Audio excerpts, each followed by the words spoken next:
Hi, hello everybody. Welcome, welcome, welcome. I know you're seeing a strange face on Go Ballers today, but welcome. My name is Catherine Goodall and I am going to be your moderator for today. So today I have the honor and the privilege of interviewing two amazing men of God who are visionaries. They are kingdom leaders. They are both claiming their mountains and they're devout family men. Um, One is actually a father of boys, and the other is a father of girls. And they are both leaders at the best church ever, Go for God Family Church. So join me in welcoming Andre Virtue and Rondell Allen, otherwise known as Rondell Positive. Welcome, welcome. How does it feel, Andre, to not be the one welcoming people this evening? I was looking a while ago and I was wondering, it feels so strange to be on the other side. But great that you could moderate with us today and happy to be here at Rwanda. Looking forward to the live. Well, thank you for giving me the opportunity. So first, I want to take the time to say thank you to your sponsors because without them pouring into youth development, Liberty Park would not be where it is and Ballers would not be where it is today. So we want to say thank you to Sagicor. We want to say thank you to the Digital Foundation and thank you to KFC for your continued support of youth development in Jamaica. So let's get into it. Um, so I guess since we are in Andre's house, should we start with him or do we give the guest a chance to go first? Which one? Allow the guests to speak All first. right. So Good to be here. Mr. Allen, Yes, ma'am. Rondell Positive, a recording artist and mentor is a capacity that he's speaking to us in tonight. So Rondell, for the people that don't know who you are, I want you to tell us a little bit about your journey, where you started, because I think people think that you've probably been a musician all your life or an artist all your life, and most people don't know that you actually were a teacher. Yeah. Well, And most people don't know, say it's pure badness you used to go on with. oh my goodness, you're setting me up, Catherine. How are you doing? Great to be here. Great to be sharing on Ballers and really being able to spend some time with Andre and you and those who are watching. Where did I start? Well, grew up in Portland.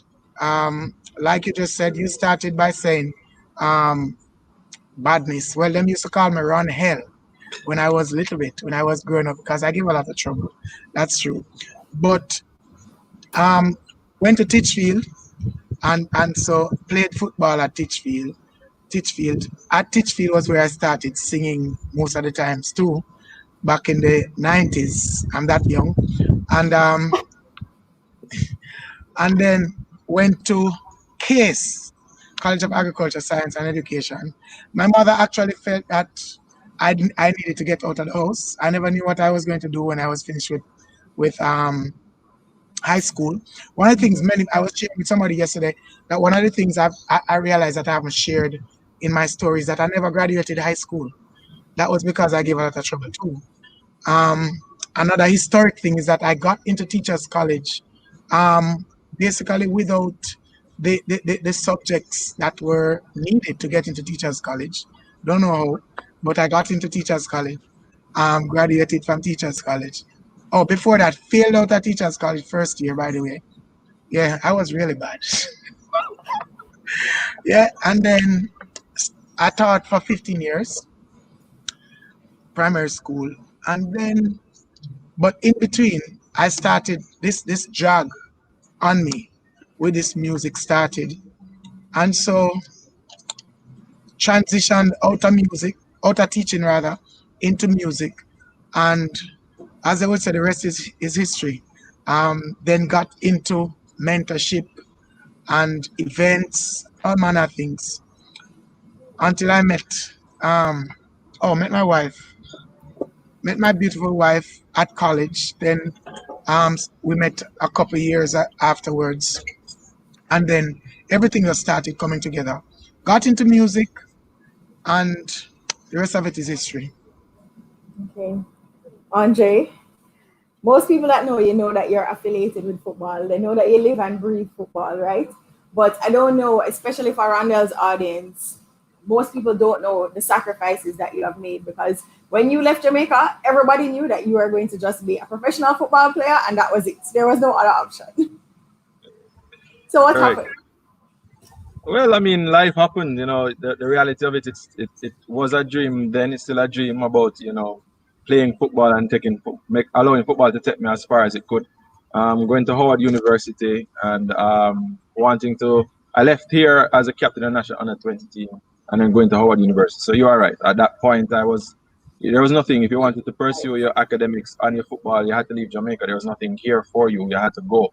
And at the moment of going was when there was a transition of football here. Coach Simoes came to Jamaica as a Brazilian.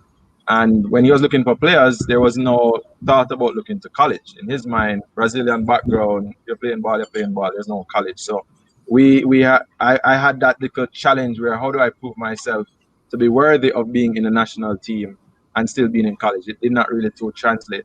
I ended up having to make some tough decisions because I had to give up either going to school for the last 9 months to go and be with the national team when they're going to their last camp in Brazil, or commit fully to the national team. I chose to stay in school. I chose to finish. I was not a starter. I was not in the second team. I was probably on the third team as a young player, trying to break my way into the top 25 players. So I said I was in a pool of 50 players, and I had to make my way into that 25. And at that time, that decision was to stay in school, and I graduated in 4 years, and that was really what happened. And ever since then, it has been continuously hard to get back into. Without caps, you travel to Europe, England, to Sweden, to Denmark, just trying to make it. But if you don't have a cap, you can't get a work permit. Offers made. If you get married, then you can get your papers. So I had some tough decisions to make on that journey. I chose not to get married. I chose to fight it and go through. And that brought me back to the US. And then I guess we could talk about that a little later. But that was really what happened, leaving Jamaica on this high, all this possibility, all this potential, and then where it left after that was that story I just shared with you about my journey. So why football? Why not? I mean, if you weren't playing for the national team anymore, you chose to stay in school, then how did you end up at football? Well, I went through a lot of searching as to why. I mean, in that point, I was trying to question myself in terms of purpose. I knew that I was successful in the eyes of many people. Many people would have thought what I've achieved so far, scholarships, playing for the national team, graduating in 4 years, graduating in honors. Um, all of that is successful, but I did not feel I was successful because there was something about what I wanted to achieve that I was not yet able to achieve. And so in that moment of searching for that, I really had to question, why did God create me? He had to create me for something more than what I had so far.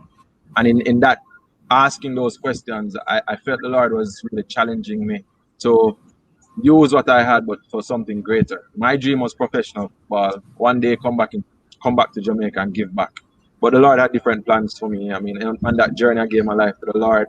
And in making that first step, God started to just work on me and trying to open up my mind beyond what I thought. So his plans were bigger than what I thought at that moment.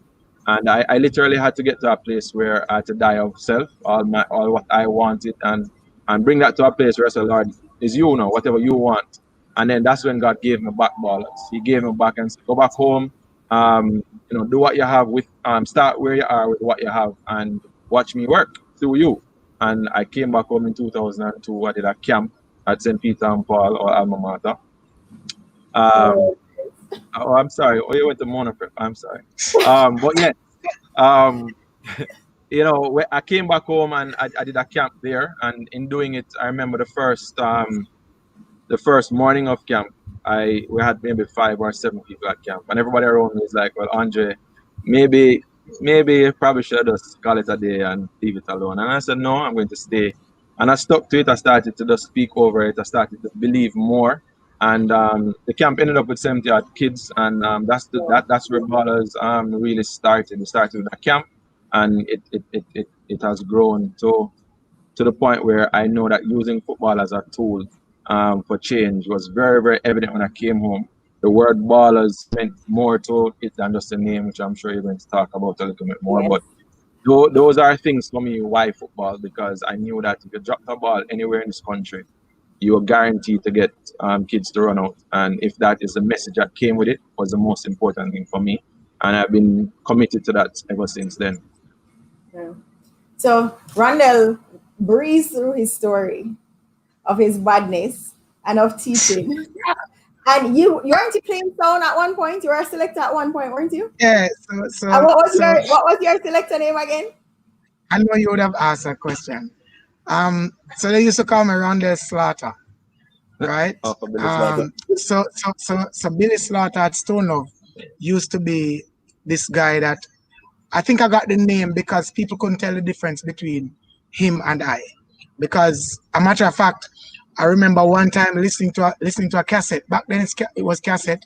I'm listening to a cassette in my brother's bus, and my father is in the bus, and my father was saying, "Who is this nasty mouth boy?" And I never even knew it was me.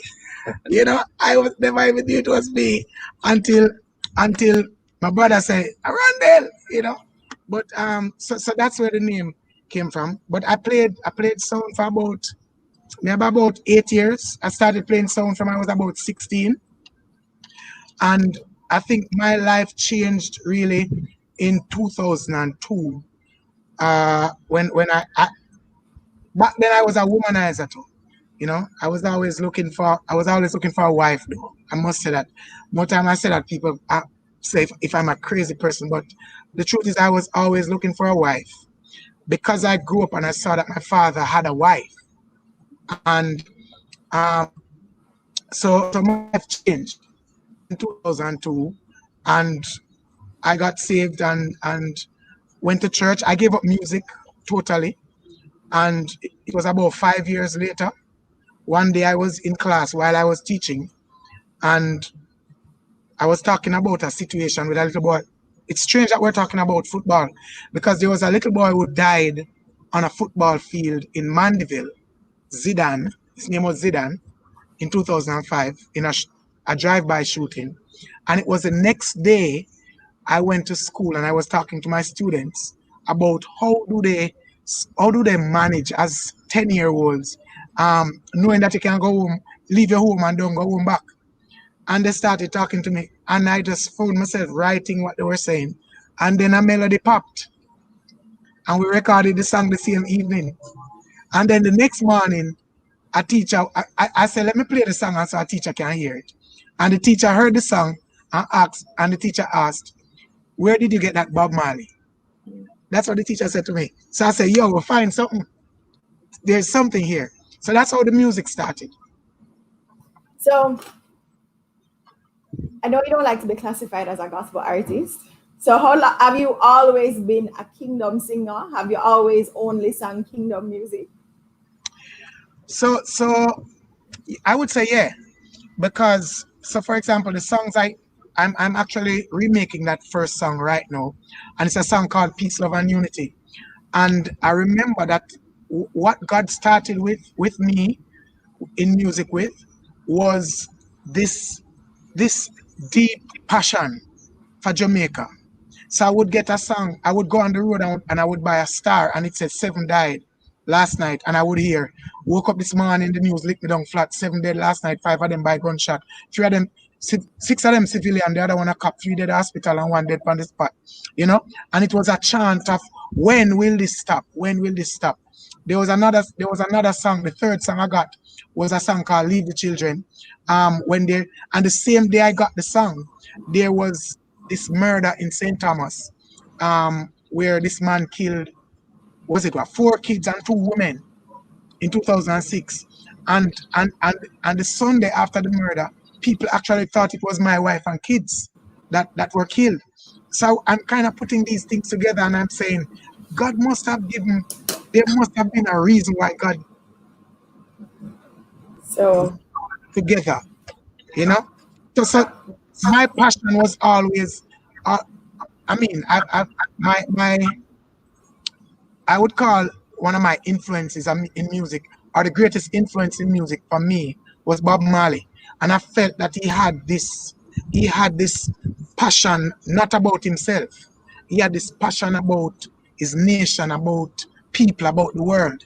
And that's the kind of passion that I have with music. So I would say I've been singing kingdom music all along, because that's what Jesus Christ was about and is about. Jesus Christ is about saving the people. Right. So apart from the fact that Bob loved football and loved music and was an Oh, amazing musician, we want to talk about alignment and how it is that the two of you came together to be doing this. Right. So I want each of you to share your vision. Randall, your vision for yourself, for our country, and Andre, your vision for Ballers and everything that you stand for. so my vision is activating people's purpose and transforming lives worldwide. That's what my intention is, and the intention of the organization that my wife and I operate, Rondell Positive Movement International. What we intend to do and what we have been doing is um, getting people to understand that there is a why you're here. There's a reason for you being here. And as a Jamaican, I strive to get every Jamaican to understand that we are one of the greatest set of people on earth. I mean, just one line: so that Jamaica may, under God, increase in beauty, fellowship, and prosperity, and play her part in advancing the welfare, not of Jamaica, not of your household, but of the whole Whole human. human. If you are Jamaican, you were born here and not in China, or if you're born in America from Jamaican heritage, you were born Jamaican because you were created to cause an impact on the entire human race. Yeah. So for me, it is, the individual, the family, the community, the country, changing the world one goal at a time. It starts first with you, the individual. There has to be a transformation. There has to be a change of thought, a change of thinking, a change of approach to be able to ensure that you can impact a family, and that individual impacting the family, that one family impacting communities, that community impacting the country, and then as a nation, you're going to impact the world. So, when we say we're changing the world one goal at a time, everybody would think of the word goal and think of it in the natural sense of football. But it's not just about football, it is really about putting God first, operating in obedience with the right attitude and in love. Um, for me, it is recognizing that in of itself, it is ensuring that we're creating winners both on and off the field. It's ensuring that we are, bridging the gap between the haves and the have-nots to finding opportunities where persons are able to use a medium like sports, but more specifically football, as such a powerful tool, but to use it as a way to transform lives, a way to impact. I got so much out of the game that I saw that so many others could benefit, but they don't have either the resources, they don't have the opportunity, the know-how, and I wanted Ballers to represent that. So, we started, Raquel and I started Ballers in 2000, before we moved back to Jamaica. It came to us, we wrote it down, and we believe that this is what it is. So it's a calling, and having gone through that and experienced that, and each and every year we're growing. When Randall did this song, I said to him, I said, "There's a part of your song, brother, that it just resonates with me. I know it resonated with Raquel. I've been listening to the song because he sees the world being changed. He sees the world being changed. He's doing it from a music standpoint, and I want to do the same thing from a sports standpoint. And I said, I always know that these are the two most powerful influences that we have on our youth in Jamaica. And I said, we have to do something together. We don't even know where we're going to lead, but we're just being obedient and we're just stepping out and saying, if we can do our part and show what we are doing, then maybe this can be, not maybe, I'm going to speak prophetically. We believe it can be something that will make a difference in the lives of our young people. Absolutely. I don't even need to say anything because you've summarized it and you've shown the alignment. You're both Mm. transforming lives using your sphere of influence to impact and transform lives. So you talked about Ballers, Andre, and how Ballers was birthed. But I think it's very interesting that Ballers is actually an acronym. I mean, in Jamaica, you hear baller, and naturally everybody thinks about a football player. Right. But nobody would begin to imagine that ballers actually stands for something meaningful. Yes.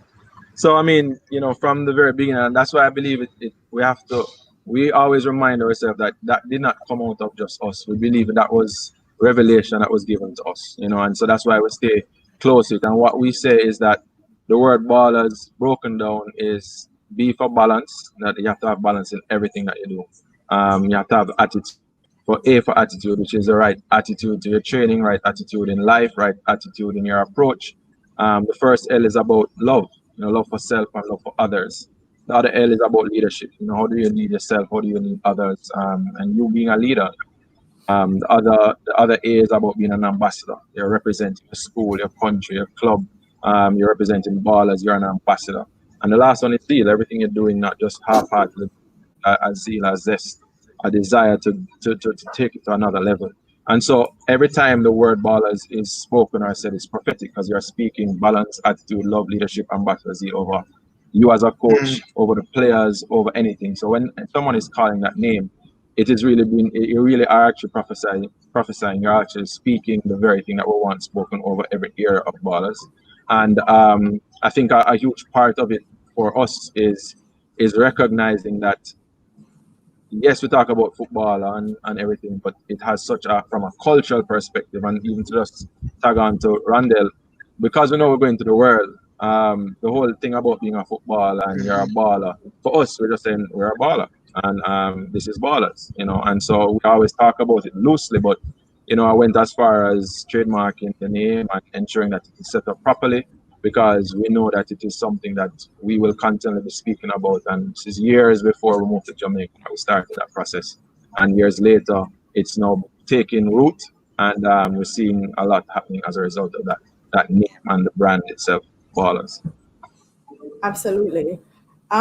So the the fact I see Shelly commenting that the acronym is great. It's well thought out, great job. And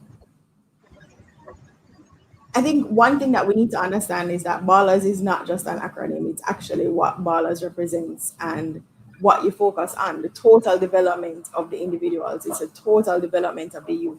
So, what is the impact that a coach has on a player? How can a coach impact the life of a player on the field and off the field? Yeah, I mean, the success of Ballers is heavily dependent on the coach. I mean, we're coaching a life. We're coaching someone's child, trying to get them from a point to another point. And the reality of it, the ability for that coach to influence, to teach, to coach, to inspire, to motivate, is so critical. And what we are very well aware of is that the role of a coach, especially in a Jamaican context, sometimes we don't really recognize that value. When we are from single parenting, when the fathers are not around, when there is so much fatherlessness in the nation, the role of the coach, even in a Jamaican context, I know this is global, but in a Jamaican context, becomes so real. So for me, I embody the value of being a coach, recognizing that I'm a coach and a mentor, I'm a coach and a father figure, I'm a coach and a role model. Because the words that I speak and what I do every day, to some youth somewhere is like, I never heard that before. I mean, I've looked at a youth and say, oh, I love you. I know in a Jamaican, we kind of don't want to say these things, but he doesn't hear that regularly. He does not hear that at all or never heard that before. And if you just think about the impact that that has on a child, that is why it is more than. That is why for me, it is not just coaching the sport, but just coaching a life through the sport. There's a life that is there. So even beyond the wins and the losses, the highs and the lows, the injuries, the passes, the failures, even beyond all that, there's a life. There's an individual that is there that has a feeling, that has purpose in them. And if I can speak life into that child and help that person to find their purpose, help that person to find identity, find meaning, but using the sport of football, then for me it's a win-win. I cannot lose as a result of that. And I mean, there are thousands and thousands and thousands of young people, not just in Jamaica, but all over. So when you talk about a vision that scares you, it scares me because there's no stop. It's not like you say, I'm going to reach a 10 and then you stop. You're talking life and speaking life over individuals. And I don't know where that will take you. And so a one coach, um, I had opportunity to coach many teams. And I turned on coaching a team because I really felt God was saying, I don't want you to coach a team, I want you to coach coaches. So I want you to coach a generation of coaches who will then coach a generation of players to impact the sport. And so that for me is very, very powerful in seeing the value of what one coach who leaves from me but coaches a school team, a club team, a community team, and the ripple multiplying impact of one coach. And so that for me is why the coach is so important and why the coach plays a significant role in the life of a child growing up. So you talked about, well, you didn't talk about this, but Ballers is a place that you help kids with their homework. Yeah, I mean, academics is primary. Not just about football. You feed the kids. You make sure that their nutrition is on point. You help them with their academics. I mean, I have had personal experience with the Baller Scholarship Fund, where you actually pay for kids to go to school. But what about the kids that have both parents and have a solid home? Um, how is the dynamic different from the kids in the inner city that you're far more integrally involved in, like a father type way, versus the kids that have the parental support? How do you manage like the relationships between the two different dynamics? Yeah, ballers has to be a bridge. I would say that I would have come from a stable family, a middle class family, and I had a mother and a father and a good support system around me, and I learned a lot. But it wasn't short of problems. I had issues, I had questions, I had concerns, and so not because of where I am, I still have issues. I still have major decisions to make. I still have so, and sometimes talking to mother and father might not be the right not the right, might not be the person you feel most comfortable to talk about. So you need someone else. And for me, that's those other people were the community that we created. And for me, I was in a football sports community. So when you ask about it, maybe for some of us, the situation is that you probably have life a little too easy. You probably don't appreciate the small things in life. You probably don't appreciate how important the next person is to your overall success. So there's a lot of teaching and lessons because we take things for granted. You have meals, you have a roof over your head, you have all of that. But while going through that process and learning, I am now so this is going to Jamaica College, and I have a whole another set of players that I Had know. to plug JC. Well, if I don't plug JC, then you might have to cut this off. But it's too late, but anyways, I have some KC, I have some other KC friends here. I have to big them up. Yes, All right, big up let me Sean. move on. But the reality is, Catherine, is that learning about life from my teammates and to see what I would have taken for granted because I did not know anything else. My parents were doing a good job. They're supporting me. Big up to Mr. V, big up to Mrs. V in terms of what they did for me. But the opportunity to see a teammate who didn't have no boots, didn't have no shoes, didn't know how he was going to eat, how he going to get home, can't get home because shot a bus a CV or half a tree. And you realize that, and I'm coming home and like, Daddy, what going on here? But learning about life from these individuals says to me that it was so potent and so powerful a learning experience. And then what I thought that was I am learning, they are coming to me and say, "Yo, Capo," which I was their captain. So they are learning things about another part of life that they did not know. So they needed to trust someone explicitly, someone who would not lead them astray. A teammate of mine were traveling on the plane for the very first. He was traveling on the plane for the very first time, and the teammate said, "Wind down the window." And his response is, "Whatever my capper do, that me I follow. Me not follow nobody else." And so it just says to you that level of confidence and trust that you can to get from you. You laugh, but this is the Yes. reality. This is Yeah, yeah. maybe a 14, 15, 16-year-old traveling for the Yeah, Yeah. very first, and we take for granted that we travel every time, so no big Yeah. deal. So we found that it was a place where we could be able to teach life across the board, and I think that is what football is. It's a universal language. It speaks so much volumes because of what it can do. It's not about class. It's not about where you're born or where you grow. It's about what you can do with the messaging to each other and help to support one another. So it's not just for those who have and not those who don't have. It's how do we collectively find a way to help each other to become something of meaning. but from a parenting standpoint, sometimes we have our children and you try to impart on them the best way that you can. But there are some things that you can't talk to your children about, and they would sooner listen to the coach than they would to me. So, in terms of Absolutely. a parenting dynamic, Yeah. how do you engage the parents of your players and give them um, the freedom or help them to feel comfortable to know that if they are having those kind of challenges, that it's okay for them to come to you and allow you to facilitate.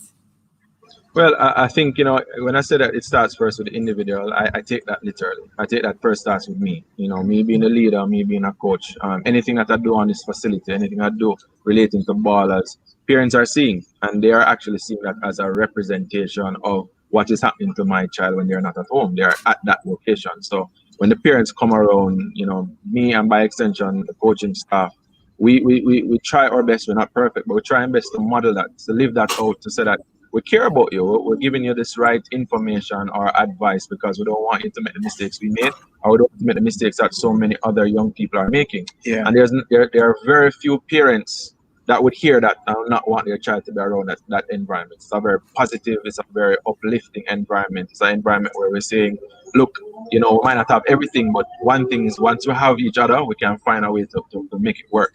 And I think the kids themselves will want to keep coming back here. They would say, I want to go to ballers, or is there another session, or can I do another class? And so the parents don't start to feed into what's that. Important thing is as simple as nutrition. You mentioned it earlier. But kids don't want to have vegetables, them don't want to drink milk, them don't want to do anything. But make me, the coach, or Mitchell, or one of the coaches say, well, very important for you to have milk. Buy him go home the next time his milk he wants, Yeah. And this is because they find their life and identity in sport. That's what they do. I mean, that's not the be all and end all, because we teach them that's not the case. But milk is good for sports. It's good for, you have to have your vegetables, you have to have your porridge. And so the more we talk about that, is you find that the parents are saying, look, I don't know what it is about coach. I mean, this is something that has happened all the time. I said to the kids, look, if you don't do your schoolwork, and mommy and daddy tell me that you're not doing your schoolwork, then you can't play football. And I said to the parent, I said, I want you to be communicating with me, because if he's not doing what he needs to be here, he's not going to be able to come back to football either. So what you find is that the same message that mommy or daddy is saying at home is the same message they're getting here. So I'm going to tell coach tomorrow. And then when them come say, coach, and I like the report him getting up. And I said, really? How come? What's going on? And then I said, look, if you don't deal with that report, no more football for you. And so you find that there's a winning, a partnering with the parent to allow for that kid to recognize that both mommy and daddy, or parents and coach, know what that can slip between them. And I think that is also a confidence for the parent to know and understand why it is we're doing what we're doing and how important that is for their child. So first we need to pause and big up Matthew, because if him say true blue one more time, Matthew Halsall is here. And you have a lot of your usual, because I happen to watch on a Thursday evening too. And Dion McCoy Blair is on, Calvin Hunter is on. Hi Shelly Dunkley is on. You have a lot of people are on tonight. So Randall. Last week we had a George's invasion. Oh Lord, So, Calvin. You're part of that George's invasion, I assume. Yes, Calvin there. But again, we wouldn't be who we are today without KC, JC, Georges. I think we challenge each other, and as a result of it, we can have interesting and that comments. let me just take the time to big up my husband, Bertis. Oh Lord. Love of Hello, my life. you need to quit. Bert is a big coach, not denying that. So big up, coach. But we have done all the big ups now. Let us focus right here. Enough of KC, George. So okay, Randall, you have been in St. Thomas. You've been developing the community for a lifetime, between teaching, between the barber program, between the scholarship funds that you've been doing. But in the last couple of years, you've really been very heavily focused on mentorship. You've had the school tours, several school tours, actually. Tell us about the school tours, and tell us why it is that mentorship is so important, and how it is that you use mentorship to shape the lives of our youth.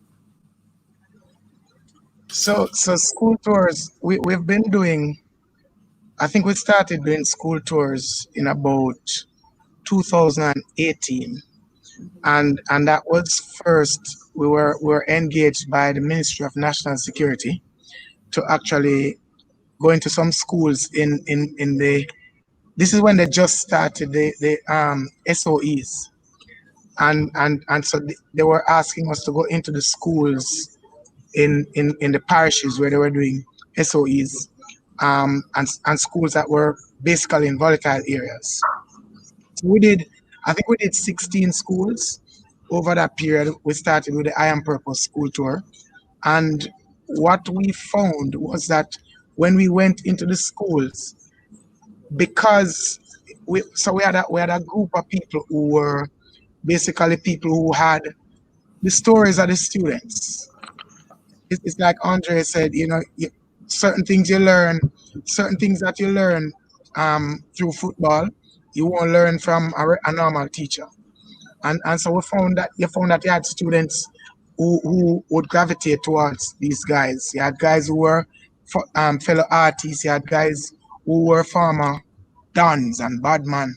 You had females who were involved in all manner of things, who now were able to share their story and a sense of real life and the struggles that the students experienced. So it took off. Island wide, it took off. It made the news. It made the newspaper and all over the place. And then so after that we decided that we would venture out on what, since we weren't getting the support because it was a one year thing, and after 1 year I saw where it was like just being left alone, and I was saying, but these kids need this. So we decided to, I think I think it was Taya who came up one morning and said, let us go to some schools and just do devotions with the schools. Devotions. Yeah. And so we started going into the schools with devotion. And because we were primary school teachers, we decided that we were going to primary schools. And then what we recognized was that the students at primary school got the message of purpose. They understood this purpose message, and they would talk back things to you that would just blow your mind and just leave you with your jaws dropped, and you just, and I'm like, yo, every single individual understands this. And so we started pushing it. We started pushing it. And so we did the third one. Then we had Grace Kennedy came on, and we did the third one, and it just continued. And so we thought that we began seeing that the students really wanted to hear more of us. So, for example, when we went in, we have a 15-minute session after the devotion, but we couldn't leave. We would spend 1.5 hours, and the students want to sit down and to be led, and they're hearing practical solutions, and they're giving practical solutions. And so we recognize that we needed to develop this mentorship thing. You see, mentorship is a difference between bush and a garden. Trees grow in the bush, but trees are nurtured in a garden. I mean, in the bush you find that it's just wild, but in a garden there's the gardener who comes and pulls out the weeds. The gardener comes and waters, and the gardener knows that if, for example, with some crops, if there's too much water, the gardener knows that those crops are going to be destroyed over time. So for us, that's what mentorship is. Mentorship is in this world where everything is just going haywire. You have to be strategic, and you have to be practical with youth, and looking to find what are their needs, and how do I ensure that their needs are met. you know and so it's about living, like Andre said a while ago. It's about living these things that see it. The best way to lead anybody is not tell them what to do, but it's actually doing it so that they can see you do it, and then they will follow. So mentorship for us is absolutely important. Okay. So Andre, I know one of your very favorite quotes is you're not just coaching the sport, but you're coaching lives through the sport. Sports and music both cross so many different demographics. It crosses all borders. Um, Character, values, social status. Um, as the premier youth football program in Jamaica, One unique thing about ballers is the range of children from all different walks of life. Was that intentional on your part? And if it was, why? And well, I'll allow you to answer that first, and then I'll ask you the second part. Yeah, so I mean, I live by that phrase.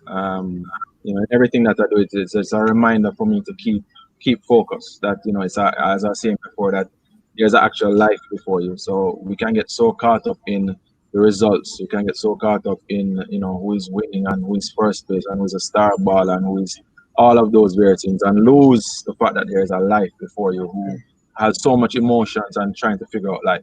Um, Everybody runs a race. There's 8 people in a race. One is going to cross the finish line first, and one is going to cross the finish line last. The person who crosses the finish line last is not a failure.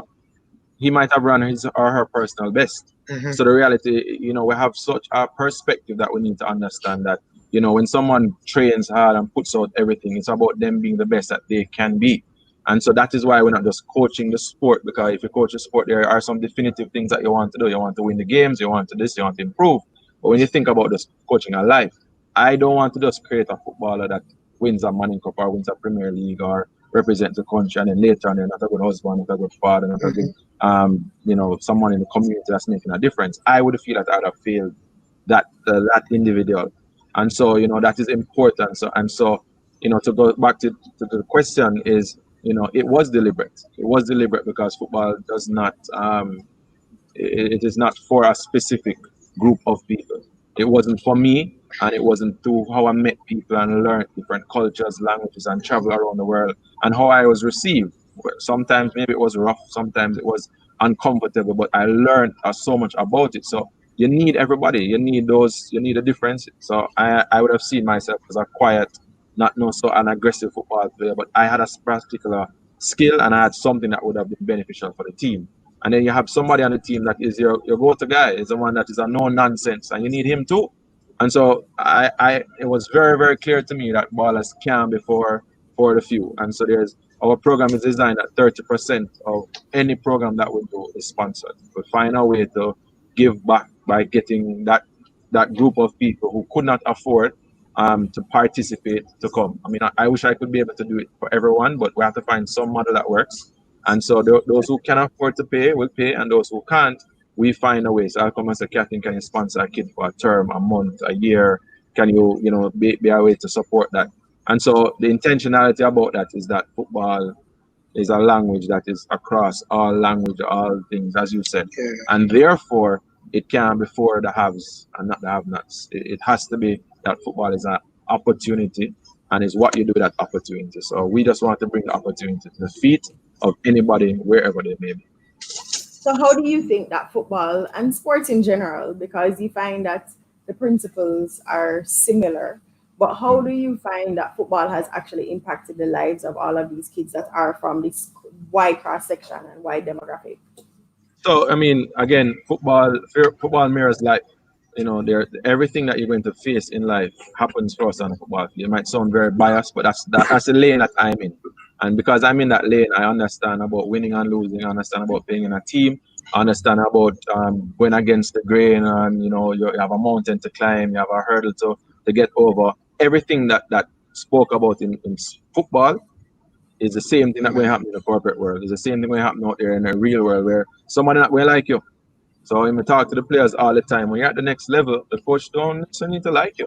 Him just going to say, look, I need you to play this position, and you don't need to be best friends with Rondell, who play in a different position, but for this 90 minutes, you need Mhm. to find a way to be able Make to this work. make it work. And there's no different than in the corporate come. You're on a team, boss assign the group for you to work on a team, and the end result is to bring in X million of dollars at the end of the year. And you need to figure a way that we're going to find a How way we're to going to make work. it work?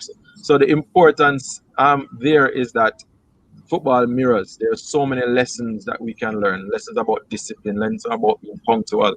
I hate when I travel around the world and there's this statement, not Jamaican time. And I Mhm. look at them and say, I don't really know what you're talking about. There's one time, Yeah. right? Yeah. And so even for my players, I'm saying one thing that must become a part of who you are. When you call your name, it must be said that he's on time, he's punctual, he's responsible, he's reliable, he's dependable. Like all of those things can be taught through the sport. And the attention that you want of a young person might not be so in a classroom, might not be so in other words, not listening around the football. I can say, look, if you're going to come late tomorrow, you're not going to be on the team. If you come late tomorrow, if you don't give me a little bit more effort, and all of those lessons, life lessons, I'm going to say, hey, same way we're doing this here, I want to make sure you understand it. In the classroom, expect the same thing. When you go home with your parents, Mm-hmm. the same thing. When you're in the community, the same thing. And we're believing that it first start is a heart change, that the person get it. Yeah. I now get it, and therefore I see a change that must be done by me, and therefore wherever I go, that's where I'm going to carry that behavior, that renewed, changed behavior, changed mindset about something. And so that Yeah. for me is a very important point. Yeah. So music is also something that transcends all things, right? And I mean, there is a song for everything. No matter what emotion you're going through, there's a song. If you want to bring people together, music is one of the things that does that. In Jamaica, in particular, I think we've gone through a transition. So you find that in the inner city communities, music is something that people use as an outlet to come out of the community that they're in, right? If you look at Uptown, especially when we were growing up, you had a whole group of Uptown boys that decided that they wanted to be DJs. And so we got the Dirty Cup crew and we got Sean Paul, Shaggy, Don Youth, all of these people. Um, but Randall, through your mentorship, I know that you've used music to impart on the kids. Some of them write their own songs and all of these things. How do you condition the minds of our youth to understand the power of music and to use that music to be a light and for good, as opposed to the violence and the anger that we've been getting over the last couple of years? That is one of the challenges with this music, because, and you said something earlier where you said that I don't like being referred to as a gospel artist, because I think one of the challenges is that if we don't make music that is universal, just like football is a universal language, Yeah. if we don't make music that can can transcend, can reach people in every sector of life, then what we would have done is really taken something that is absolutely most powerful, and with our limitedness, um, really lock it off.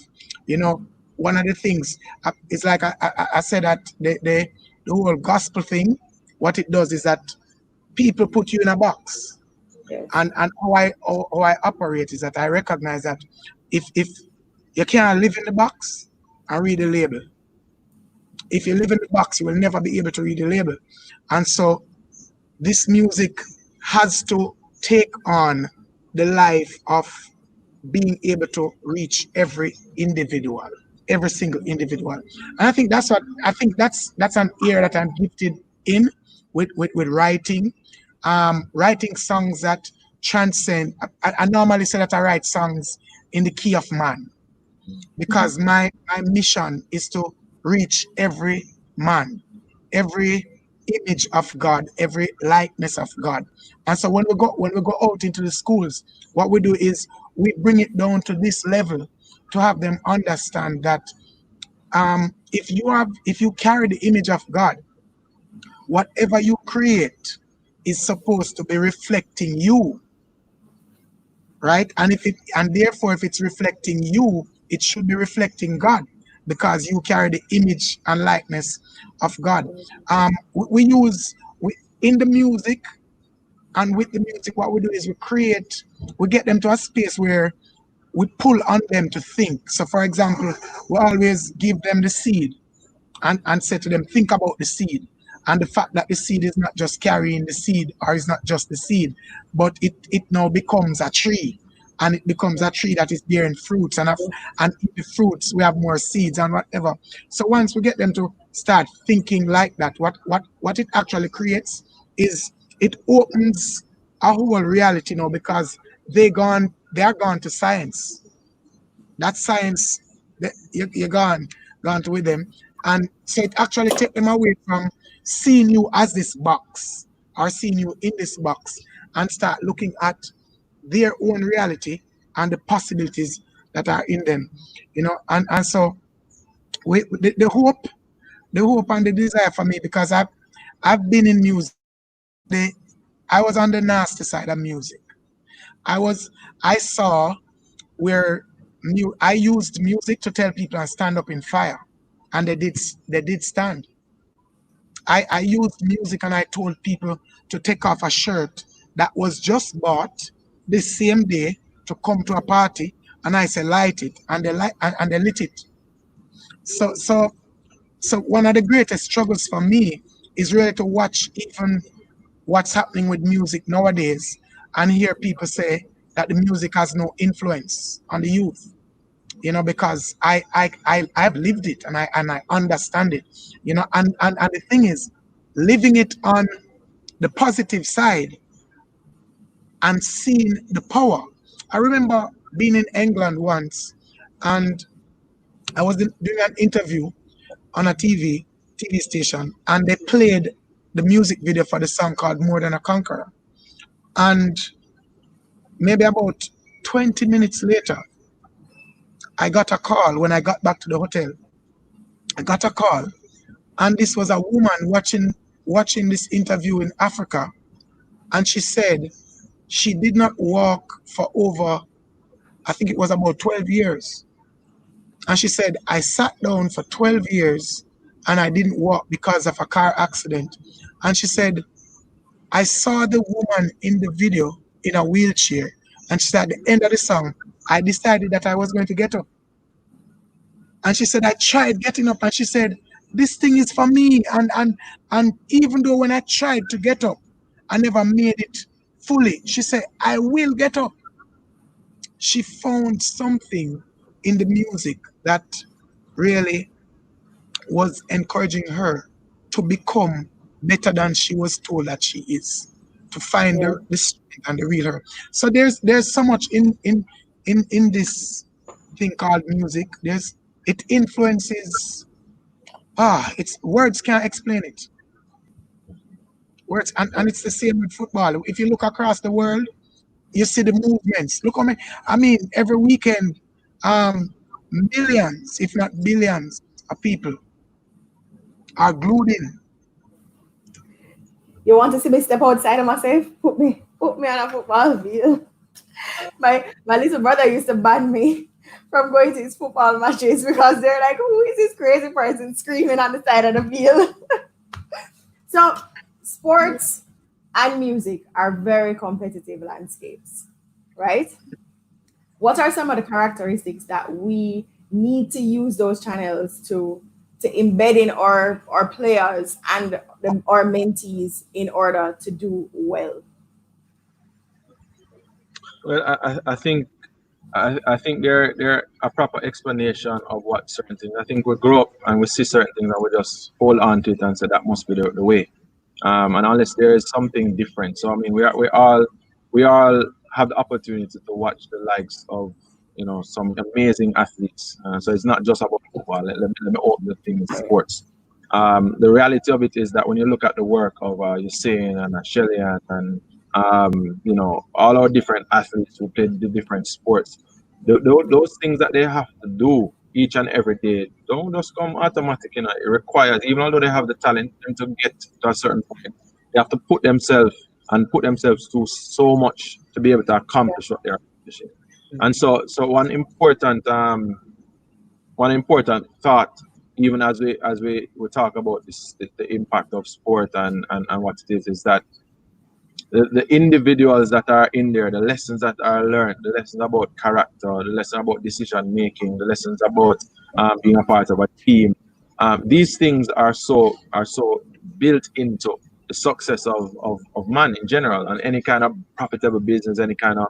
So for me, our mentees is making them understand. I think sometimes you hear the word competition. In our Jamaican context, competition mean that me the on a side and anything on that side is war, is a war. And so you grow up your entire life thinking that the opposition is a war. And even the words that we use, I've come to a understanding about competition that has been challenging. That challenging me to recognize that competition is meant for us to strive for and for us to compete in a way that I'm bringing out the best in my opponent. If the opponent comes to the game and they bring his or her A game, I will never be able to realize what I am able to do, because you're not bringing anything of your best. Yeah. And at the end of that duel between you and I, there's a level of respect, because every game I will book up this man and I know him a train hard and I know I'm going to come with him best. And so that now going to make me train hard and I'm going to come with my best. And when those two best come together, that's when we realize that we raise ourselves to a whole another level. When we walk off the field, yes, we might be from two different clubs or different schools, but there's a level of respect. That respect goes into community.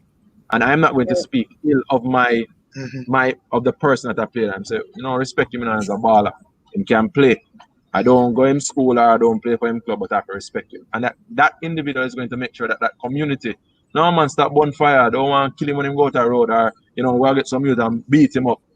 And because we grew up in that environment that once you're not for me, everything over there says against me. And I think we have a societal challenge when it comes to that. And that's why I think that sport has an opportunity to communicate so much differently.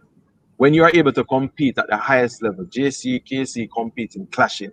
Last week we had a big conversation. Andy, myself, Tyrone, we're competitors at the highest, competing at the highest level against each other.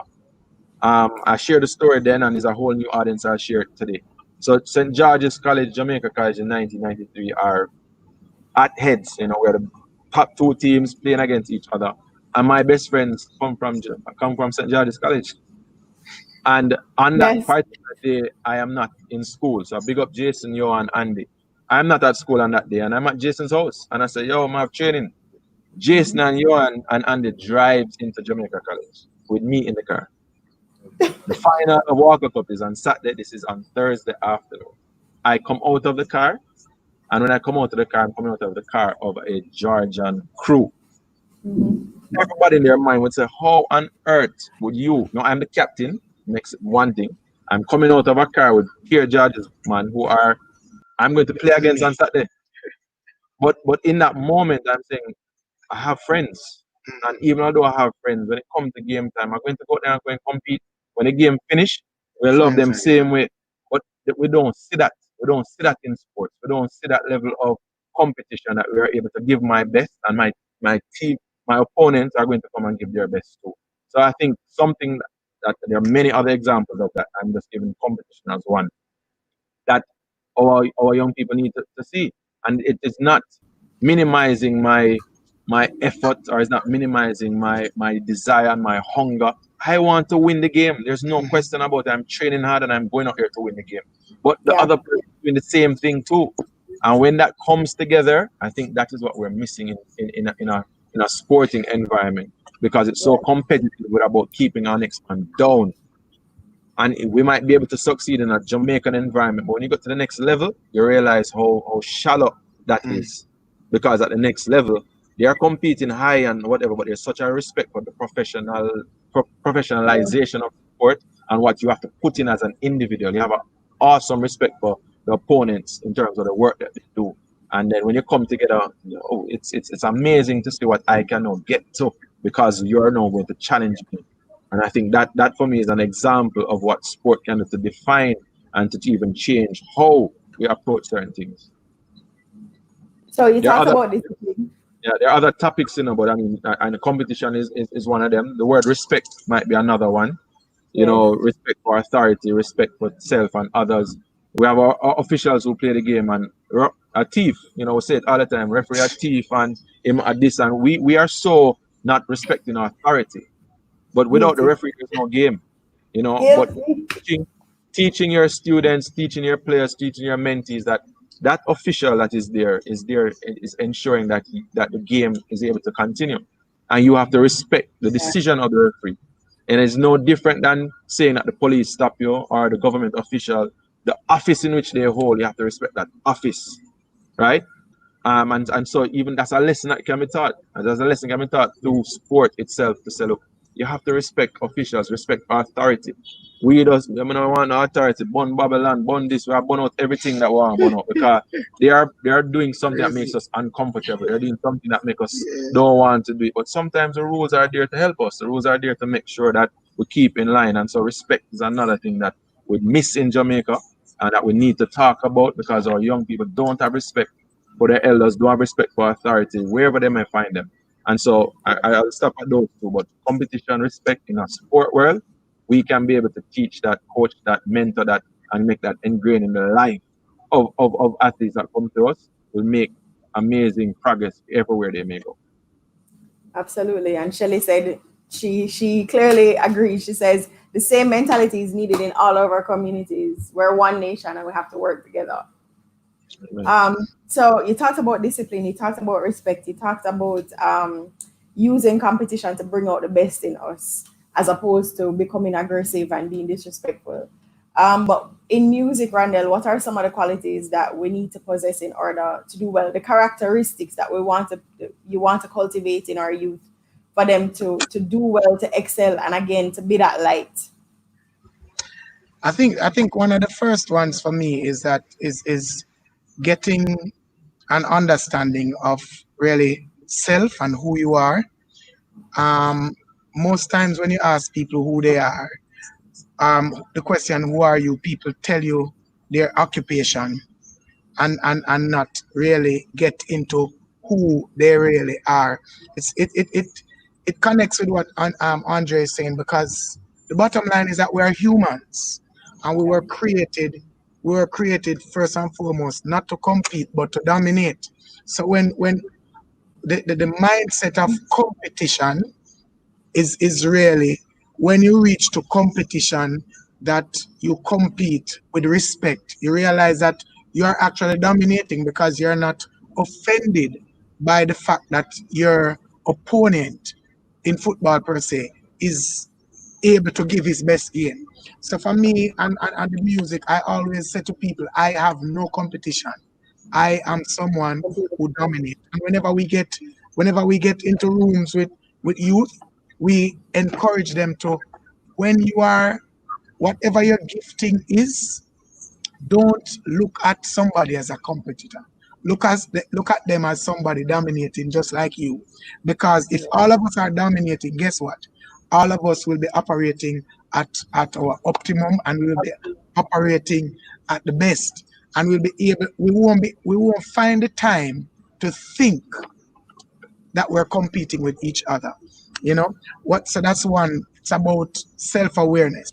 For me, also is strive to work towards the purpose, that discovering what is the purpose that you have to play, your role that you have to play in whatever your gifting is, and how is it going to impact society. I think one of the biggest problems that we have worldwide is that people think that the world is about them. So people don't think about serving the world. We don't think about serving the world. We think about going to the mango tree to get mangoes, but we never think about how did the mango tree get mangoes, you know? And we don't seek to learn from the mango tree that the mango tree provide mangoes, and it didn't call us to come get the mangoes either. What happens is that when it bears the fruits, we look and we are like, yo, we can get mangoes. What I'm saying is, when we develop, when we find this purpose and develop it and we serve it to people, when we start serving, we find that people come to us, and that we are more impactful where the world is concerned. Um, Yep. Strive to be leaders. We teach them that to strive to be leaders and not followers. We always talk about the fact that God never really made anybody to follow. He made all of us to lead, but not to lead really people, but to lead in our giftings, and then people will follow. Because the reality is, the people who come to ballers, they don't come to ballers because of Andre. They come to ballers because of what ballers serve, the Yeah. gifting that ballers serve. So the gifting that is served really supersedes Mr. Virtue. The virtue that comes from Mr. Virtue is what the people come to ballers. Preach, You man. All understand? So right, lyricists. Yeah, so I write a song, don't. Yeah, but so seriously, that's one of the things that we always say to them. Strive to be the leader. Strive to be the leader. And even in Jamaica, what you find, why is it that youth follow um the secular music and so forth? It is that the gift is served and they are not aware of the possibilities and the power of the gift. And so they follow the gift. Yeah. So I always strive to see youths seeking to develop that gift that is in them and delivering it. And humility is the final thing that I would speak about. Um, Humility is not something that I've heard so many people say, I'm humble. I'm humble. Most times the people who say they are humble stay far from them. Yeah. Humility is not something that speaks in vocally. It actually speaks in action. Yeah. It expresses itself. Yeah. But So I one thing I always think think, that is important to teach our youth in particular, I mean everybody, but especially the ones that we're nurturing, is confident humility. yeah, Because it goes back to what you said about knowing who you are, knowing what you're here for, what purpose you serve, and walking in that purpose. But at the same time, going back to leadership, being a true servant leader, as John George said, because leadership is about being a servant first, yeah, right? You can't lead Yeah, but Kathy, unless you're without serving. challenge is, how many times do you see that being modeled before you? So, Yeah, in a real way, you're telling these young people, stay in school, finish your school, all of the various things. They're watching that. But equally to that thing, there's someone who's not in school and what he's yeah, taking about what he's doing. And them say him him being successful, him have money in him pocket, him able to go out on the weekend, him able to even give money, and him not go school. And he's doing yeah, something else. So you're telling me to do something that you say is important, but there's no job at the end of the graduation. There's no opportunity for me to work. And I'm looking somebody who drop out of school, he might drive car, him have money in him pocket, him have him girls, him have him life. So something not connecting to a young person, and this is yeah, real. And so us talking to them is to kind of say, there are some things that are momentary, but you have to think of life beyond the season that you might be in. yeah, Because I look that way now, but mhm, down the road, you live by it, you die by it. All of these things that we hear about, and it's hard for a young person who is living for now, and you have, especially when you're in a mentality where I have to protect me, I have to look out for me. It's me alone there, and nobody now look out for me. I'm very self-preservation, all about me. I have to look out for my family and my own, and that's so true. I mean, I don't want to devalue that because I understand that, mhm. but I still can't understand it and accept it. I have to now speak beyond that. I have to now begin to make you see a life beyond that Greater. and something yeah, greater. There's greater that you can accomplish. There's more that you can come. So when someone is say, can anything good come from Arnett? Can anything good come from Trenchtown? Can anything good come from Salafi? Can anything good come from Jamaica? Every time my answer to that is yes, because we have examples of it. We see it. Definitely. But how many examples do we see often, more and more? How much times you're hearing this? Our media don't really talk about these stories. Don't go in and explain. It's always the one that Right, yes. headlines. But we need to make sure that we change that. We need to make sure our young kids sitting down can hear a story of an individual who grew up not in Cherry Gardens or in Beverly Hills, but grew up in St. Thomas.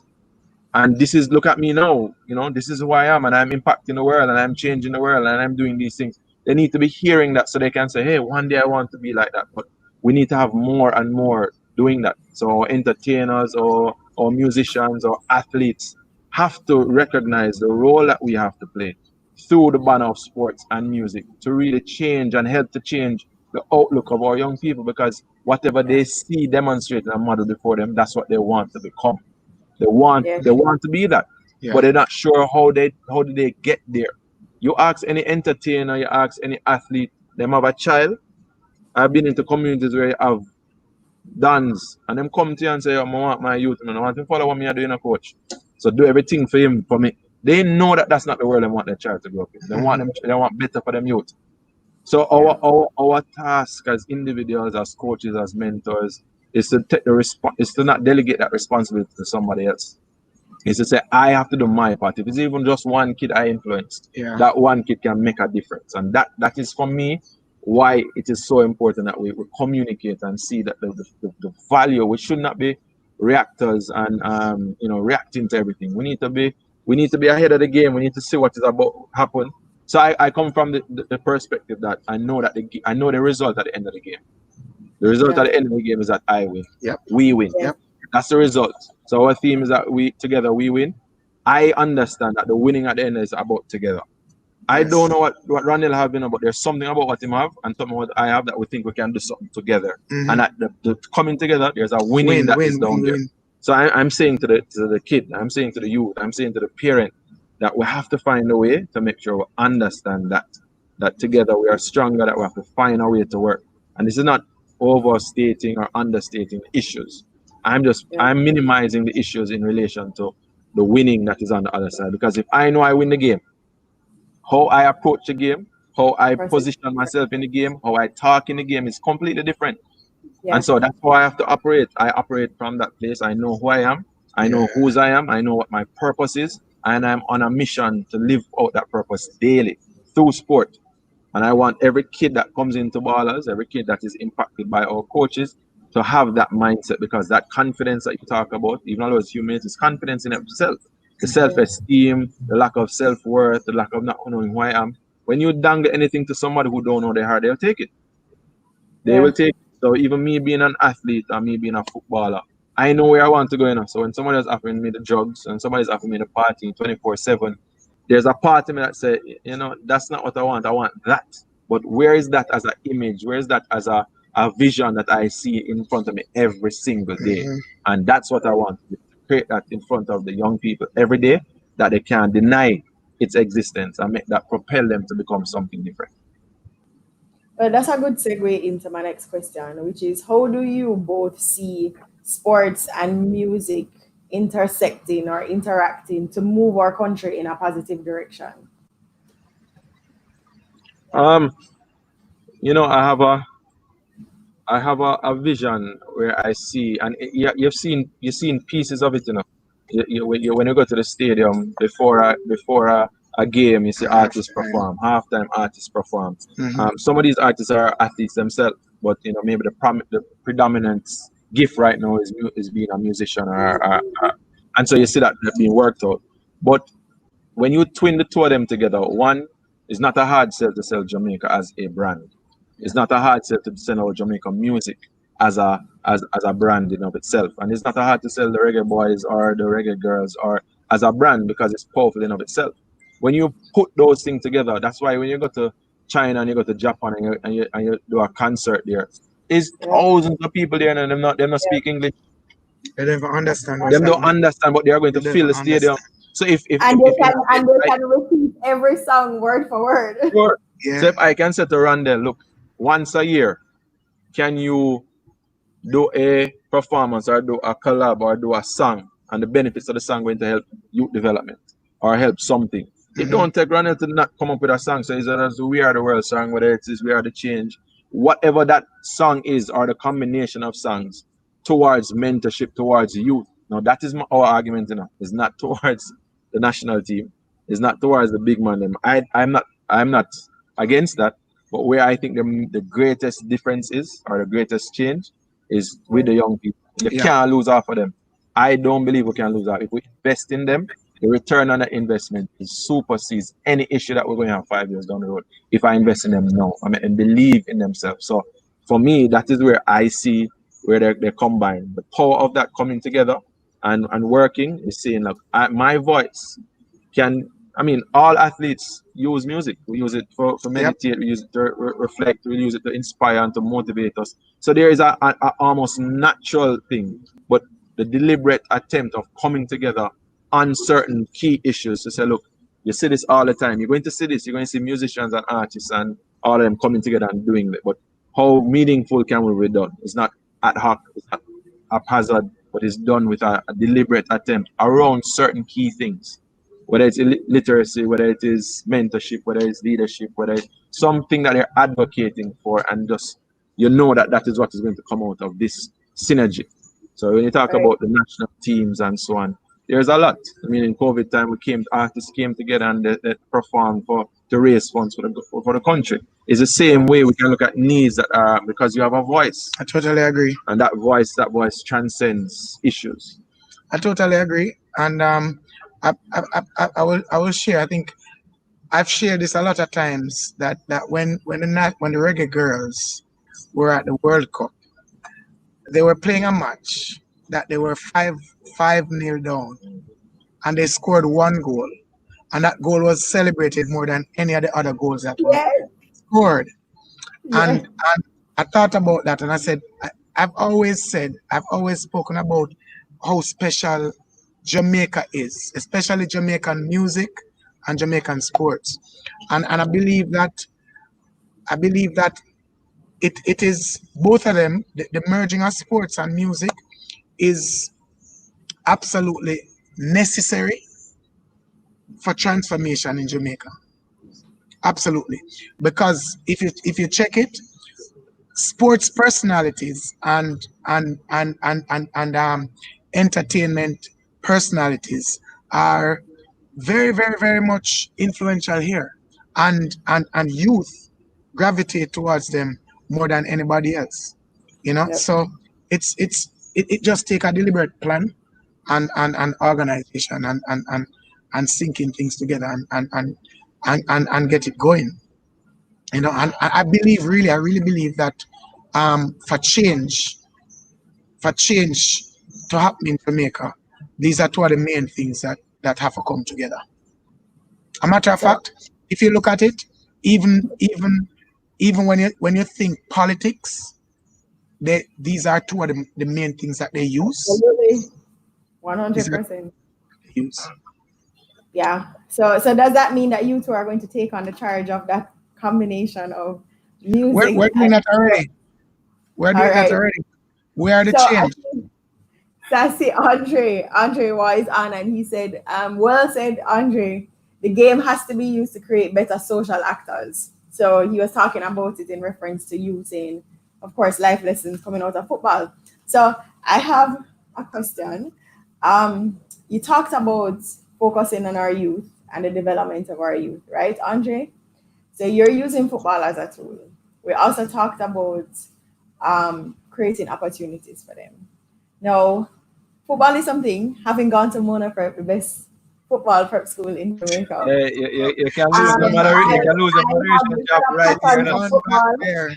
I've had a passion for football from I was 4 years old. I did not miss a match for my entire Mona Prep existence, right? And it has cultivated a passion in me for football and for development of our youth, of course, is also a big passion of mine. But I realized that for me, Alberga and Henriquez and Manning Cup is the only football that I watch in Jamaica. I feel no motivation to watch any other football in Jamaica because of many reasons. And so, how do we now focus on the continued development of our youth? Because you have them from their four, right? You start at four at Ballers, 3, but yes. 3 years old, and you carry them straight through to high school. What happens after high school? So for us, we don't want them to stop there.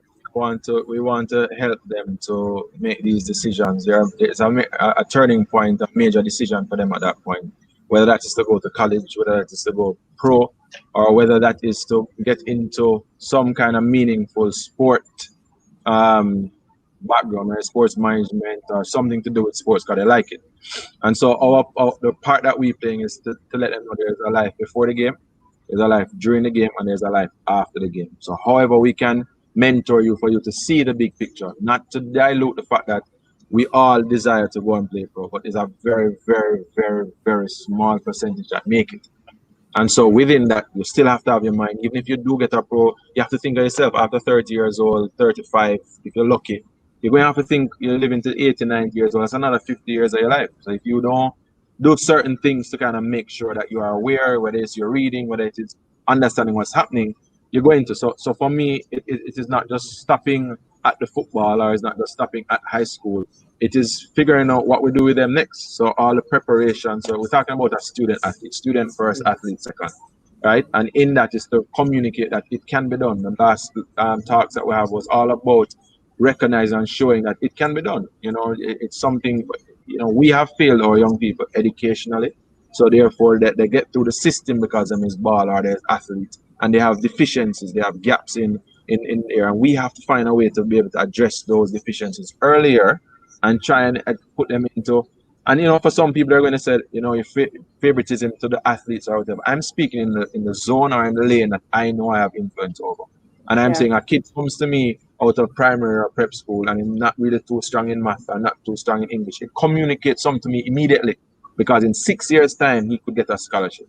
If he can maintain sports and do him schoolwork, but him have to pass maths, him have to pass English if he want to get a scholarship. That's a Right. given.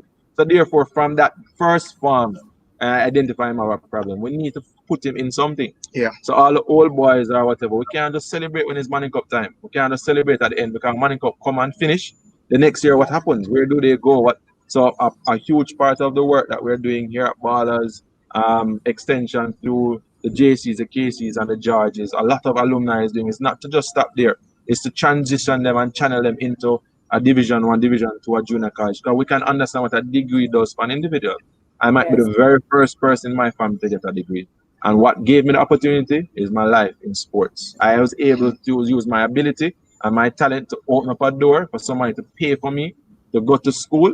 And while I'm doing that, I'm going to run for them, play for them, jump for them. Then it's a win-win. Does that mean it's easy? Not easy, but I have to maintain a certain grade, maintain a certain level of discipline, and play my ball. And you're going to pay 50,000 US dollars every year for the next 4 years, 200,000 US dollar. Anybody, anywhere, whether it's you're rich or you're poor, you said, don't worry about the $200,000 daddy or mommy. I'm going to get a scholarship. And Yeah. you can imagine what that does. And that's the one part. And the other part is the professional. Somebody wants to play, he's gifted, him have it. And from 15, 16 years old, you see a number of people start to, come around, agents, clubs of, trying to get them there because the reality of it is one kid can sign £1 million contract, can sign a $35 million contract. And you can understand from a business perspective how important that is. And so Yes. even then it's talking to the kid and understanding their value, how they present themselves, the image in which they come. Are you marketable? So when you talk about the next level, that's a concern that we have in our football here in Jamaica. Why is the Premier League or the Super League or the Major League not investable or people want to donate or sponsor to? Because the product itself is not being presented. So we as coaches have a role to play in how we carry ourselves. We as a team and players need to present so that it can be viewed in that way because it is a huge business. And if all of us Absolutely. grassroots come up, realize the value on the business side of it, then what we invest now, down the road, there can be a return on that investment. Yeah, you realize that coming from a corporate perspective, you realize that companies are actually investing more in business house football than they are in anything else. And it goes back to what you said. And I want to just do a recap before we move into the next segment because we have a very exciting segment coming up. For those of you that are just joining us, thank you and welcome. I have the honor and the privilege of interviewing Coach Andre Virtue from Ballers and I keep Rondell Positive, artist and mentor. And we've been talking about why it is that they have chosen to choose this platform tonight. Where is their alignment? And both of them have shared their visions with us and have reminded us that the purpose of both of their organizations is to activate purpose and transform lives. Ballers does it in a breakout of the individual, the family, the community, and our country, one goal at a time. I want to also take the time to point out the acronym that BALA stands for: balance, attitude, love, leadership, ambassador, and zeal. It's so important because it is what BALAs embodies. It's about developing rounded individuals. And same is true for both platforms. The goal is to develop rounded individuals. So it's teaching them life skills, it's teaching them discipline, it's teaching them respect, it's teaching them about camaraderie, it's teaching them to build confidence and know who they are, but also confidence in knowing whose they are so that they can develop themselves and walk in purpose. It's about having an impact on society. It's about striving to be leaders and everything that leadership embodies. And of course, the synergy between sports and music and how they transcend all boundaries. And so now I want to give you some quotes and I want you to tell me what the quotes mean to you. And I'm going to start with Andre. Andre, the name, and I have it here. It's a quote by Joe Patemo, and he says, "It's the name on the front of the jersey that matters the most, not the name on the back." Yeah, you know, we are in a team sport. We jump around and we have our names on the back, and it has its life, it has its meaning. But throughout that entire process, it's whatever you have here. You know, we usually have the crest on our left side on our heart, because it is this that means more. Because at the end of the day, it's each individual making up the team. You know, and everything that we do is team. No matter how much family unit is a team. You come to school, the teacher, the student, that's a team. Everything is a team. And so for me, that quote speaks volumes, because at the end of the day, it's not just my thing. If I win, if I score and the team loses, what happens? If Yeah, I wait. don't play good and the team wins, what is objective? So I could want to all my life to shine. And my job is to ensure that I'm improving as an individual. 'Cause every individual that improves makes the team stronger. We're as strong as our Absolutely. weakest link. My job is, how do I help that player who might not be a starter today, but you might have to call him on the 90th minute to come on the field because somebody broke them hand or somebody get injured, Yeah. and you're not going to depend on him now to produce something where every game or every training session you're accusing because I'm not good and he's not. Like, my job is to help him to improve. So for me, this is so important. I mean, tonight I have the Jamaican flag on my left, right here where my heart beat. And as a Jamaican, I would love us to understand that it's not what is on the back, virtue and the Allens and whatever. That's good and it has a role. But at the end of the day, this mean more. This mean more. But from a Jamaican And perspective, same is true to life. yeah, You yeah, know, it what is mirrors our life. contribution? Yeah, it's connecting I was to that about to say, reality.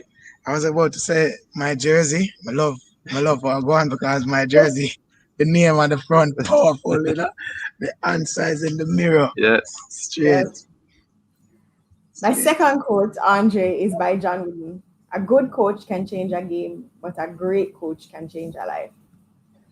Yeah, I mean, all throughout the night, you've heard me speak about this. I see myself as a coach that is impacting lives. Because if I impact a life, I have I have more people who are going to play at a different level, and therefore their ability to impact the game is going to be greater. A kid wants to know that you care for them more so than you're only concerned about them winning a game. At the end of the day, at the end of the day, there's going to be trophies and whatever, but again, there's a life. So here, I don't want to just be a good coach that win trophies and win medals. I want to win lives. One for his kingdom, but the important thing is I want this individual that I have to see himself or herself as a winner on and off that field. And so for me, how do I make that be a winner? I have to really spend the time to become a great coach. That is so mindful of my words that I speak, how I affirm them, how I correct them, how I speak into their lives for them to believe that they can be more than they are today.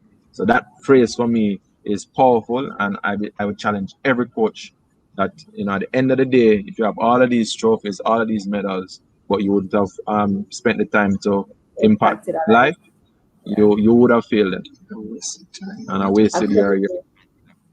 So this is something that I hear Mr. Allen say all the time.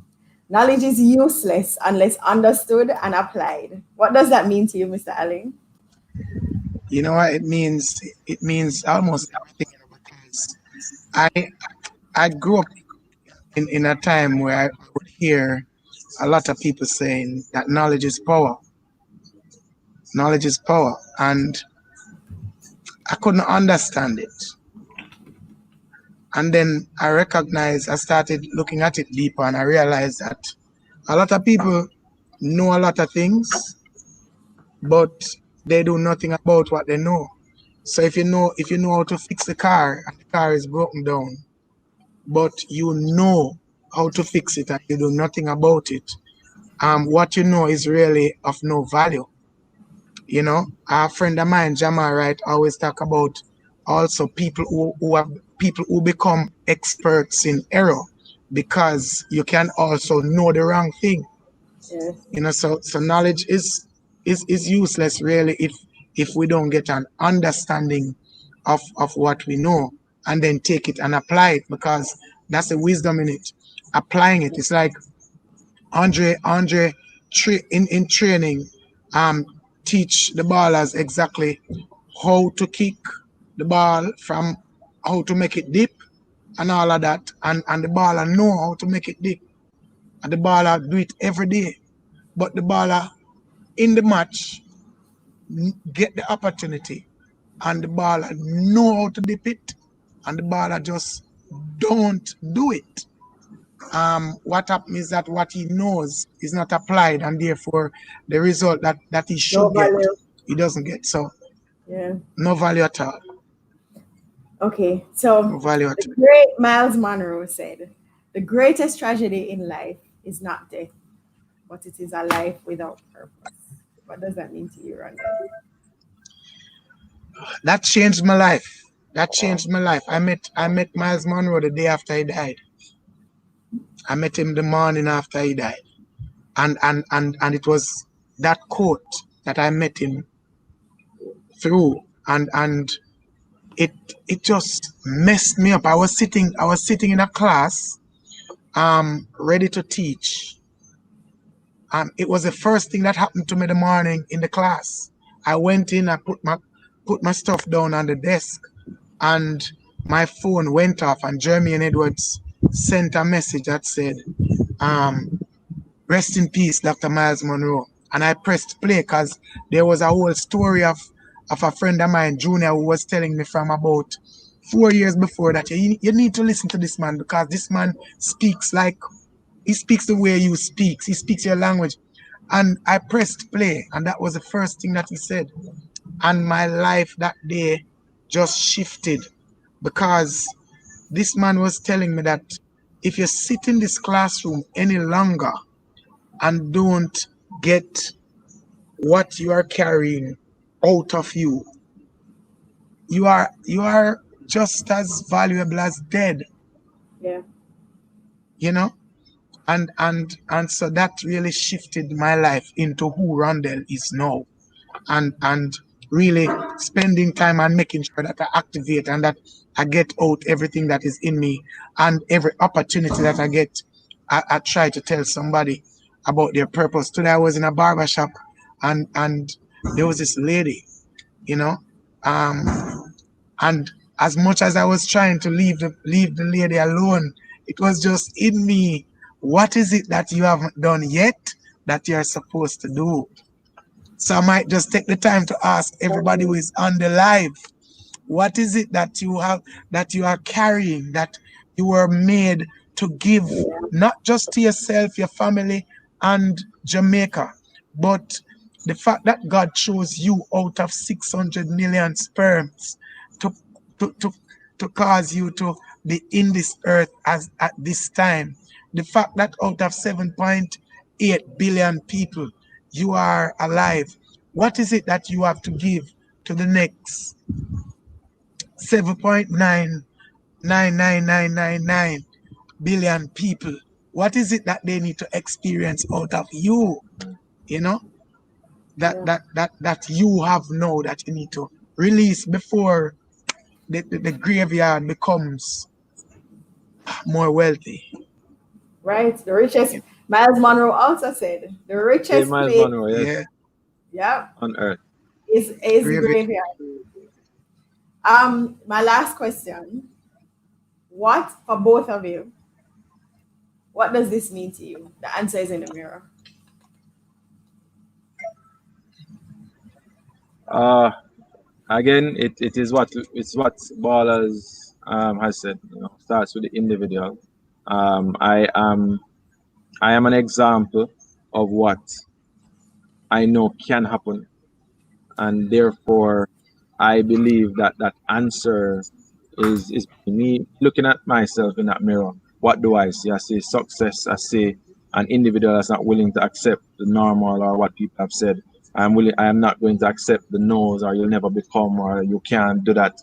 I see all the things that I have accomplished, and I see that those are answers to many prayers. Those are answers to many problems, and I am living today as part of that. I'm an answer to a problem, and I'm also an answer to the problems that are here. And I have to be solution oriented. I have to see myself, even like in this COVID time, is one to retreat and to fall back and whatever. But I need to be a solution. Ballers needs to be a solution to the problem within sports. It has to be a solution to how we're going to maintain and how we're going to do it. So um, the answer is in the mirror.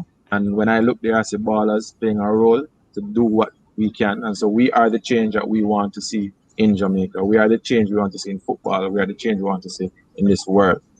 Yeah. Answer is in the mirror. Whoa. The answer is in the mirror. Whoa. What that means to me is just that I'm the answer. I'm the answer to every situation that I face. Um, I was I was I was deposited here to answer and solve problems. I remember when I was growing up, I was told by a lady. She said that she said you can never become anything more than a bus conductor. And I remember every time I talk about that, I remember and I think about it and I say, it must have been that being a bus conductor back then was the worst thing that you could become, you know? And I realized that if I changed, then things change. And it suggested to me that I carry change, you Yeah. know? And so the answer in the mirror to me, it means there are 7.8 billion answers on earth. That's what it means to me. It means that if every individual would take on the change that they are actually looking to see, then change will happen. You know, John Maxwell says it this way that before anything changes, I will have to change. Yeah. Whatever I want to see change, I need to change that in me. I need to become the change that I want to see. And so this reality in 2020, um, hearing this phrase coming out of God through me through this music and seeing it coming through Andre and Ballers and seeing it coming through people like you, Catherine, and seeing it coming through the different people that we come across, you realize that the problems of the world have been created by the people of the world. And therefore Yeah. the problems of the world can be solved by the Right. people of the world. The answer is in the mirror, and this is what it is saying. In the mirror, it doesn't care, it doesn't matter who you think you are, but the image and likeness of him who created you. You are the carrier of that image and likeness. So Yeah. clouded by every problem, every situation that you have. This way, very, very simple. If you have a BMW and it run out of gas, is it still a BMW? Yes. The image of BMW is still BMW. If True. if if you have an Apple phone and it fell into water and it's not working, is it still an Apple phone? An iPhone? Absolutely, it still is. What I'm saying is that the answer in the mirror is is so powerful. You are walking around with the image and likeness of God in Amen. you, Woo. and there's just thing, one thing that can cause whatever your situation is, whatever your problem, whatever it is that is clouding that image. There's one thing that can cause you to see the light, and it is basically going back to manufacturer, because manufacturer knows Manual. every truth Yeah. about the product. I said this last week. Last thing I'll say, I said this to somebody last week. I've come to understand that people love their cars, their phones, more than they love themselves. Can you imagine you bought the car, you bought the phone, but you love the car more and the phone more than yourself? Because if the Apple, if the Mac computer stops working, you're not carrying it to somebody who deals with Windows. If the Benz is broken down, you're not carrying it to Toyota. You're carrying it back to Benz because you want to make sure that you get the right dealer or the manufacturer working on it. And then the question was asked, so why is it so difficult for you who carry the car to Benz and the phone to Apple? Why is it so difficult for you to carry yourself back to manufacturer? Amen. That, Amen. like a part in some other time. But I think it's Yes. powerful, Catherine, what Rondell is alluding to. You know, there's a season. We all have different seasons, and you know, you think of Bob Marley's One Love song, and so it has transcended, and for years and years, it still has such potency. It has so much value, Yeah. so much life. And you have to then believe that you know there is someone that has a solution to some problem. And many of us go around the world not thinking that I am a solution. Everybody walk around the world thinking that somebody's going to solve the problem and they are going to consume it. They're not Right. going to produce it, they're not going to create it, they're not going to be it. And what this is saying is that you have to be that change, you have to be the solution, you have to be the answer.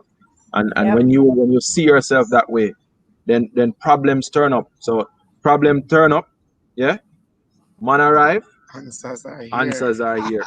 So that is for Amen. us here for that. Problems exist, whether it's in sport or in football specifically. Ballers turn up, solution come. Rondell is here, problem turn up, him arrive, solution is the same with our homes and our families. There are problems, and we supposed to be as men step up into that, and the solutions must come. So you know, when we talk in the way we're talking, it might seem a little bit um, out there, but you have to know that we don't have this years and years to live, that we have to do something Yeah. every day.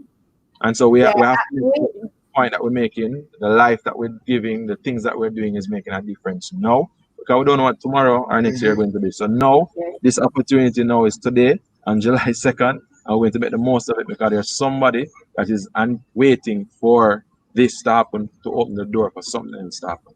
Yes.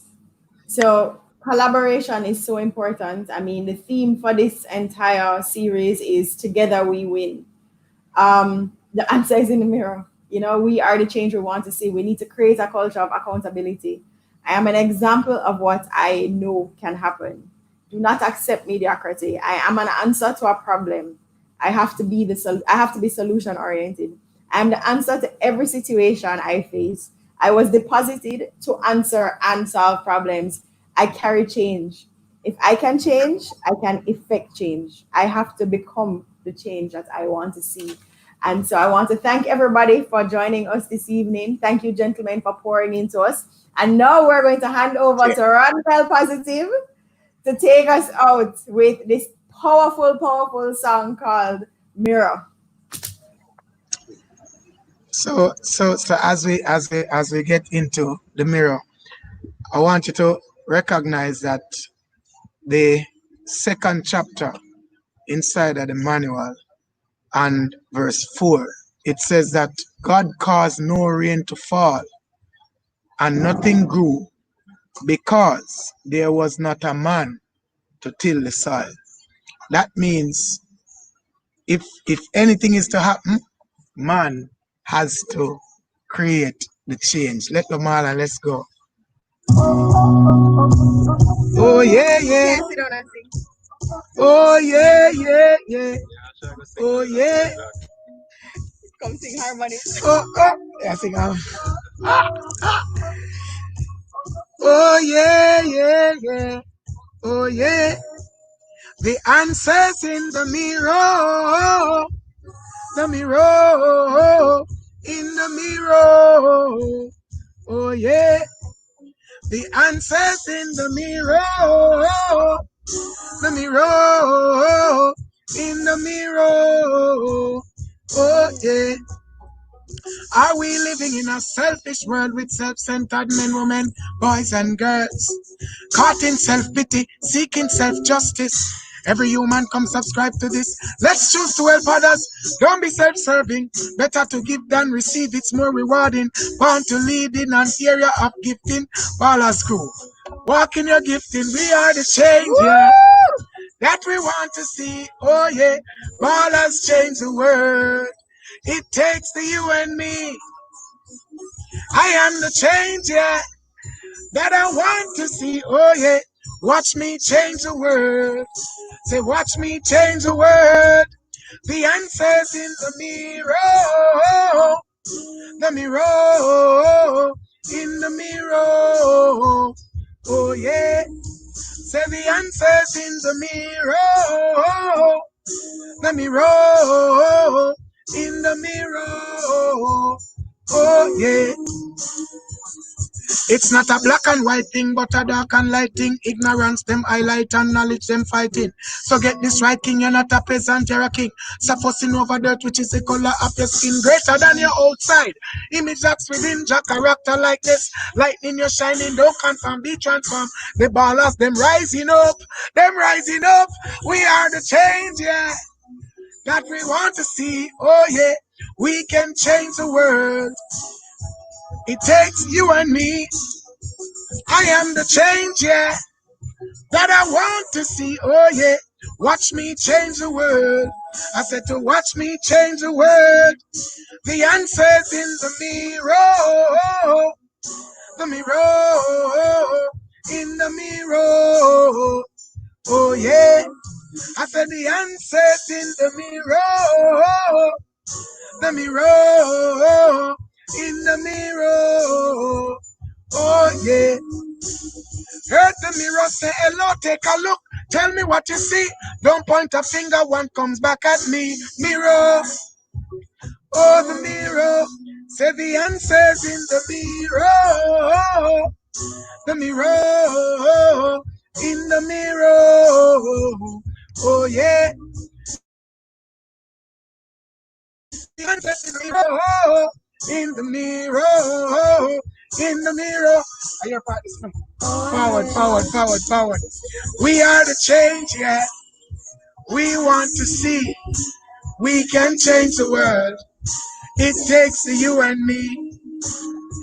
We are the change, yes, ballers. We want to see, oh yeah, we can change the world. One goal at a time.